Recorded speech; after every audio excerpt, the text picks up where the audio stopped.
रास्ते में था, ये लोग बोल रहे मेरे क्या वेंटिलेटर की सुविधा नहीं है। फिर आधे घंटे बाद फोन करके कहते हैं मेरी वेंटिलेटर की सुविधा है, आप रखिए। हमने कहा जब वेंटिलेटर की सुविधा है तो आप इधर उधर क्यों घुमा रहे हो।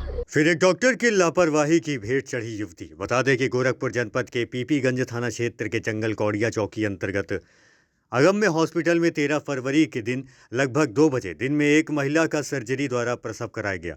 इसके बाद से महिला की तबीयत बिगड़ती चली गई और रात 11 बजे उसकी मृत्यु हो गई। इसके बाद डॉक्टर अपनी प्राइवेट गाड़ी से मृतक शरीर को आनंद लोक हॉस्पिटल गोरखनाथ पहुंचाकर फरार हो गए। यही नहीं, रात भर रोड पर मृतक युवती के परिजन रोड पर लाश लेकर बिलखते रहे। परिजनों ने बताया है कि मृतक युवती की शादी 1.5 वर्ष पहले हुई थी। मृतक युवती अपने मायके रमुआपुर थाना पीपीगंज में रहती थी। वहीं से अगम्य हॉस्पिटल में इलाज कराने मृतक युवती के परिजन लेकर गए थे। मृतक युवती के ससुराल पक्ष के लोग मृत शरीर को भोर में 4 बजे जंगल कौड़िया अगम्य अस्पताल पर पहुंचे और डॉक्टर को बातचीत करने के लिए बुलाने का प्रयास किया।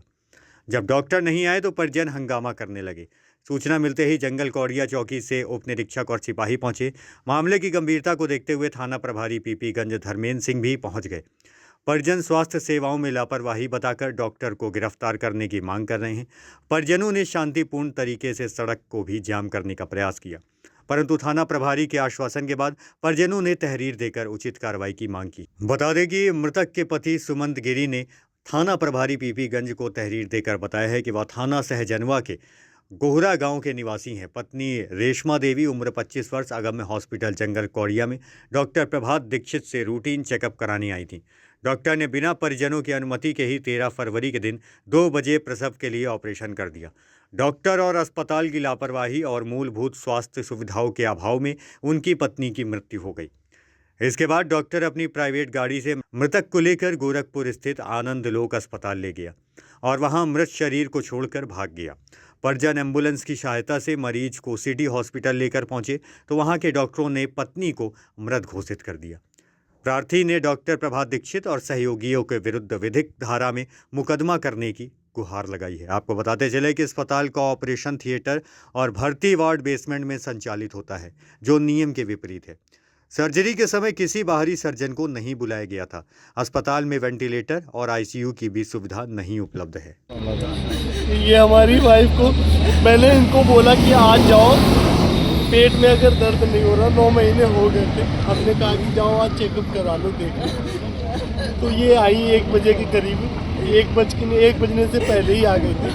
तो हमने अपनी वाइफ से बोला कि जरा डॉक्टर साहब से मेरी बात कराओ। तो डॉक्टर साहब ने हमारी बात की हमसे। उन्होंने हमसे बोला कि ऐसी ऐसी कंडीशन है। हमने कहा ना पेट में पेन हो रहा है, ना प्राइवेट पार्ट में पेन हो रहा है, तो आप ऑपरेशन की बात क्यों कर रहे हो। अब जहाँ पे इनका अल्ट्रासाउंड हुआ था 25 तारीख का डेट था सर, 25 तारीख की डेट थी, तो ये डॉक्टर क्यों इतना कर दिया। उसने बोला इतना पैसा लगेगा। हमने कहा पैसे की कोई बात नहीं है, लेकिन हमें आपका अस्पताल अच्छा नहीं लग रहा है, आपके बातचीत से भी नहीं अच्छा लग रहा। कह रहे मैं तुम्हारा भाई समान हूँ, मैं ऑपरेशन कर दूंगा, कोई टेंशन की नहीं बात है। हमने कहा जब तक मैं नहीं पहुंचूंगा तब तक आप नहीं करेंगे ऑपरेशन। और ये फिर 1 घंटे बाद हमको मालूम चला मेरी बिटिया हुई है और हमारी वाइफ जो है इधर उधर लेके घूम रहा है। मैं वहाँ से जल्दी से निकला, मैं यहाँ सुबह पहुँचा तो मेरे हाथ में उसकी बॉडी दे दी और डॉक्टर यहाँ से फरार हो गया साहब। ये 1 बजे का है दोपहर में। हाँ 1 बजे एडमिट। कितने बजे इनकी मृत्यु हुई है? ये 12 बजे मृत्यु हुई है इनकी। हाँ रात में। बच्चा सही है? बच्चा तो सही है, लेकिन साहब ये लोग अपनी पर्सनल कार में, एम्बुलेंस की सुविधा होनी चाहिए, अपनी पर्सनल कार में डॉक्टर साहब इधर उधर घूम रहे हैं। क्या ये NICU की सुविधा है? सर हमारी बात हुई इनके रास्ते में, ये बोले कि हालत सीरियस है। हमने कहा तो आप रिफर कीजिए।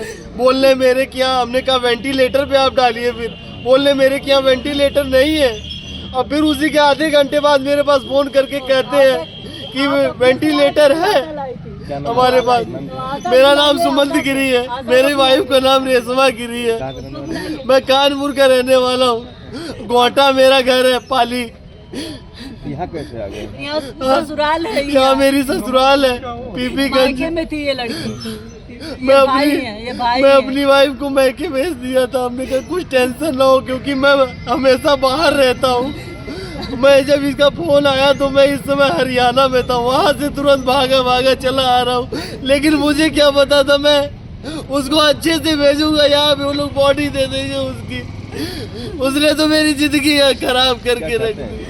मैं यहाँ इंसाफ चाहता हूँ, मैं योगी जी से बात करना चाहता हूँ। अगर उनका हॉस्पिटल ऐसा है तो ये दुनिया में कोई नहीं जिंदा रहेगा। इनकी सरकार, मैं कहता हूँ आइंदा से मैं बीजेपी का समर्थक हूँ, लेकिन अब मैं बीजेपी का समर्थक नहीं रहूँगा। अगर मेरे साथ इंसाफ नहीं हुआ तो मैं यही धरना देने वाला हूँ।